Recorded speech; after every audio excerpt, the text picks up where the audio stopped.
Kita sudah tahu contoh ADART Koperasi Merah Putih. Simak videonya untuk info selengkapnya. Video ini dipersembahkan oleh Zona Penjelasan, memaparkan dengan kata, menerangi dengan makna. Halo teman-teman semua, kembali lagi bersama Zona Penjelasan.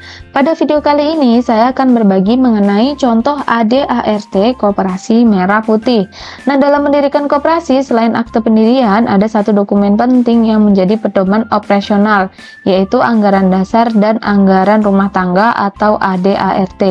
Nah, ADART ini berisi aturan dasar mengenai identitas koperasi, tujuan, keanggotaan, struktur organisasi hingga mekanisme rapat anggota. Sedangkan ART mengatur hal-hal teknis seperti tata cara, pembayaran, simpanan, pembagian sisa hasil usaha hingga kewajiban pengurus dan pengawas. Nah, di sini langsung saja di sini sudah ada ya untuk contoh ADART-nya. Di sini untuk ADART yang paling atas adalah di sini judulnya, dan di sini biasanya disebutkan untuk nama koperasinya ya. Lalu di bagian bab 1 ini ada mengenai pendirian yang meliputi nama dan tempat kedudukan. Lalu di sini ada di pasal 1 ya untuk nama dan tempat kedudukan. Lalu untuk di pasal 2 ini ada jangka waktu berdiri. Lalu di pasal 3 ini ada maksud dan tujuan serta kegiatan usaha. Di pasal 3 juga ada jenis usaha. Lalu untuk selanjutnya ada bab 2, ini tentang modal koperasi. Nah, di bagian bab 4 ini dijelaskan tentang modal awal untuk koperasi merah putih ya teman-teman. Selanjutnya ada bab 3 ini mengenai keanggotaan. Di bab 3 pasal 5 ini ada keanggotaan koperasi ya. Di sini dijelaskan keanggotaan koperasi, lalu persyaratan untuk diterima menjadi anggota, lalu keanggotaan di sini berakhir apabila di sini sebutkan. Lalu untuk selanjutnya ada pasal 6 ini mengenai kewajiban dan hak anggota ya. Di sini dituliskan untuk kewajiban dan anggota. Nah, di sini berhak, hak dan kewajiban anggota. Lalu untuk pasal ke-7 ini ada anggota luar biasa. Di sini dijelaskan apa itu anggota luar biasa. Lalu untuk di pasal ke-8 ini ada kewajiban dan hak anggota luar biasa. Nah, setelah itu di bab 4 tentang perangkat organisasi koperasi yang meliputi pasal 9 mengenai koperasi memiliki perangkat organisasi koperasi yang terdiri dari rapat anggota, pengurus, dan pengawas. Lalu untuk pasal 10 ini ada pasal anggota atau rapat anggota ya teman-teman. Di sini dijelaskan mengenai apa itu rapat anggota, lalu terdiri dari siapa saja rapat anggota, lalu wewenang rapat anggota. Nah, seperti itu. Nah, langsung di pasal 11 mengenai penyelenggaraan rapat anggota. Di sini dijelaskan bagaimana penyelenggaraan rapat anggota. Lalu untuk di pasal ke-12 ini di bagian ke-1 mengenai quorum dan pengambilan keputusan. Jadi di sini dijelaskan bagaimana pengambilan keputusan dan quorum ya, teman-teman. Nah, setelah itu ada di pasal 13 ini mengenai rapat anggota tahunan. Lalu di pasal 14 ini ada rapat anggota luar biasa. Nah, di bagian kedua ini mengenai pengurus. Di pasal 15 ada persyaratan pengurus. Di sini sudah disebutkan ya beberapa untuk syarat pengurus. Nah, lalu untuk pasal 16 ini ada pengangkatan, penggantian, dan pemberhentian pengurus. Nah, di sini dijelaskan ya. Lalu untuk pasal ke-17 ini mengenai kewenangan pengurus. Lalu untuk di bagian pasal 18 ini di bagian kedua mengenai pengawas ya. Lalu untuk di pasal 19 ini ketentuan lain tentang pengawas diatur lebih lanjut dalam anggaran rumah tangga ya atau peraturan khusus. Nah, di bab 5 ini ada sisa hasil usaha. Nah, di sini pasal 20 ini ada tentang cara pembagian. Lalu di pasal 21 ini dana cadangan. Lalu di pasal 22 ada defisit hasil usaha. Lalu di bab 6 di sini bab 6 mengenai pengelolaan organisasi dan usaha, ada pasal 23 ya mengenai penjelasan apa itu pengelolaan organisasi dan usaha koperasi. Lalu di bab 7 mengenai perubahan anggaran dasar, penggabungan dan peleburan, ada pasal 24. Di pasal 24 ini sudah ada beberapa penjelasan tentang penggabungan, rapat anggota luar biasa ya teman-teman, dan peleburan. Lalu untuk di bab 8 ini mengenai pembubaran dan hapusnya status badan hukum. Nah, untuk pasal 25 ini mengenai pembubaran, di sini sudah dijelaskan beberapa nih pembubaran koperasi dapat dilakukan berdasarkan, di sini sudah dituliskan ya. Lalu untuk selanjutnya adalah bab 9 ya. Bab 9 ini mengenai sanksi. Di pasal 26 ada sanksi di sini apabila pengurus, pengawas, anggota, pengelola melanggar ketentuan anggaran dasar atau anggaran rumah tangga, peraturan khusus yang berlaku koperasi dikenakan sanksi oleh rapat anggota. Lalu untuk di bab 10 ini mengenai ketentuan penutup, ada pasal 27, ada pasal 28, dan di sini ditandatangani oleh ketua atau sekretaris bendahara. Lalu untuk contoh anggaran rumah tangga ya ART, di sini sudah ada contohnya. Untuk di bab 1 ketentuan umum di pasal 1 ini membahas tentang koperasi ya. Di sini sudah dijelaskan ada beberapa poinnya. Lalu untuk di bab 2 ini mengenai visi dan misi, bagian ke-1 itu pasal 2 mengenai moto, visi dan misi ya. Di sini sudah dituliskan untuk moto dan visi misi. Lalu untuk di bagian pasal ketiga atau bagian kedua, tujuan dan target ya. Di sini sudah dituliskan tujuan koperasi dan target koperasi. Lalu di bab 3 itu mengenai lambang ya. Di sini di pasal 4 itu ada lambang. Jadi di sini sudah dijelaskan bagian-bagian dari lambang koperasi merah putih ya. Dan di sini dijelaskan perbagiannya. Lalu untuk bab 4 di sini mengenai susunan pengurus koperasi di pasal 5. Di sini dijelaskan apa saja susunan dari pengelola atau pengurus koperasinya.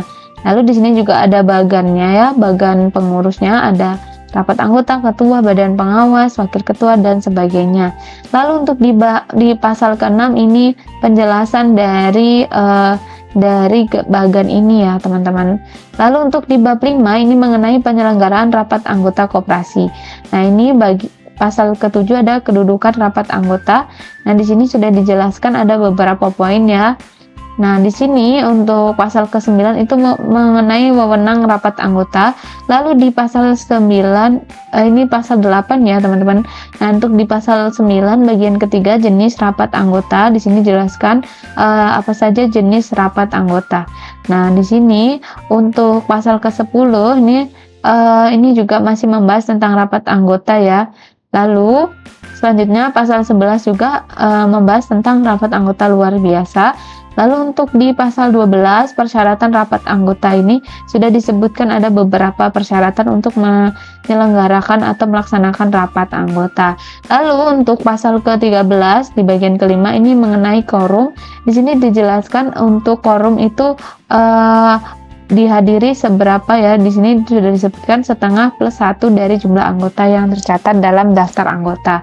Nah, untuk bagian ke-6 ini pasal 14 mengenai persiapan rapat anggota, sudah dijelaskan beberapa persiapan yang perlu disiapkan.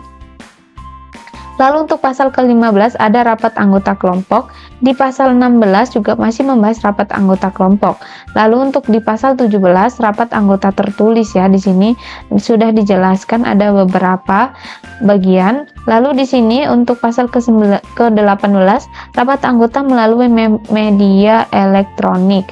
Nah, di sini sudah dijelaskan media elektronik apa saja ya. Lalu di pasal 19 ini membahas rapat anggota koperasi sekunder.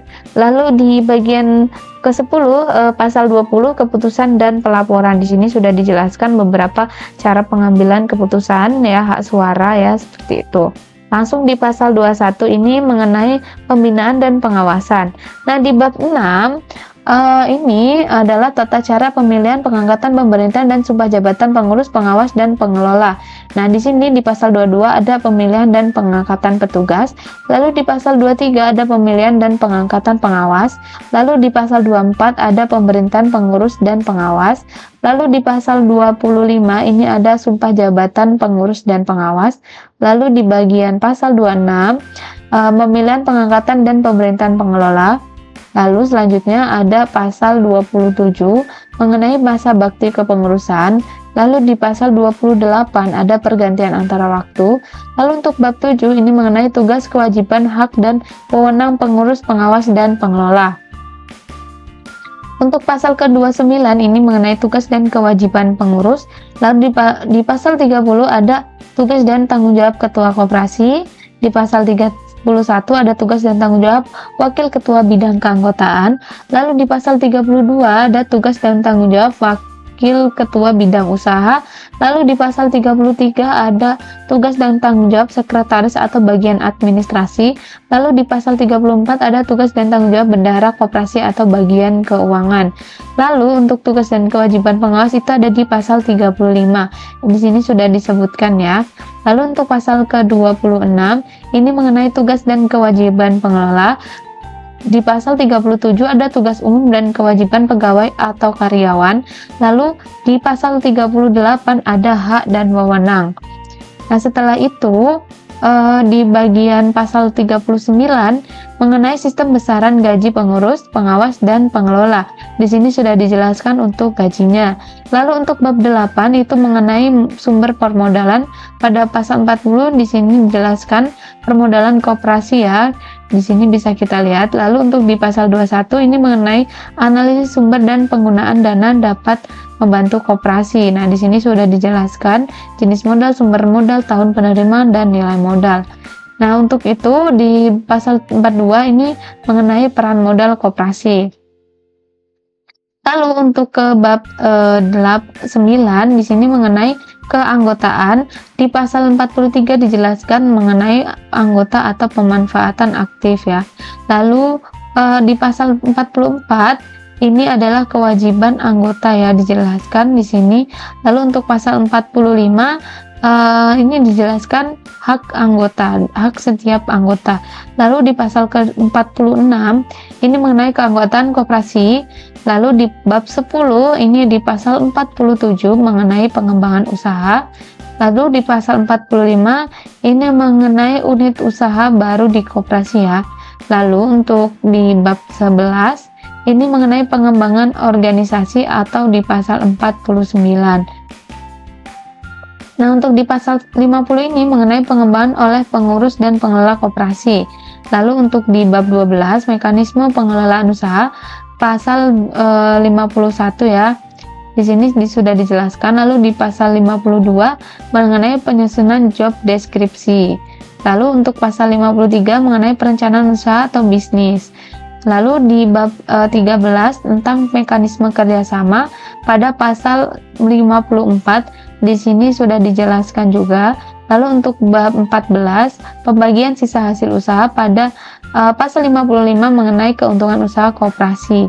Lalu di pasal 56 ada gambaran proporsi pembagian sisa hasil usaha secara sederhana. Nah, di sini sudah digambarkan. Lalu untuk pasal 57 ini mengenai dana cadangan koperasi. Lalu untuk bab ke-15 mengenai laporan pertanggungjawaban pelaksanaan pada pasal 58 ini sudah dijelaskan ya. Lalu untuk bab 16 ini mengenai pembubaran koperasi ada di pasal 59. Nah, setelah itu di sini ada pasal 60 ini mengenai menjaga kepercayaan masyarakat ya, pembubaran koperasi ini masih lanjutan dari yang di atas tadi. Lalu untuk bab 17 ini mengenai sanksi. Nah, pasal 161 ini mengenai sanksi koperasi ya. Nah, ini dijelaskan untuk jenis-jenis sanksinya. Lalu di pasal 62 ini mengenai kepentingan koperasi, melindungi kepentingan koperasi, anggota, dan pihak ketiga ya. Lalu untuk di bab 18 ini mengenai ketentuan peralihan di pasal 63. Lalu untuk bab terakhir adalah ketentuan penutupan atau di pasal 64. Nah, jadi seperti itu ya teman-teman contoh anggaran dasar dan anggaran rumah tangga Koperasi Desa Merah Putih. Dan kalian juga bisa mendownloadnya di Google ya teman-teman. Nah, sekian video dari Zona Penjelasan. Terima kasih untuk kalian yang sudah menyimak videonya dari awal hingga akhir. Semoga videonya bermanfaat. Sampai jumpa di video berikutnya.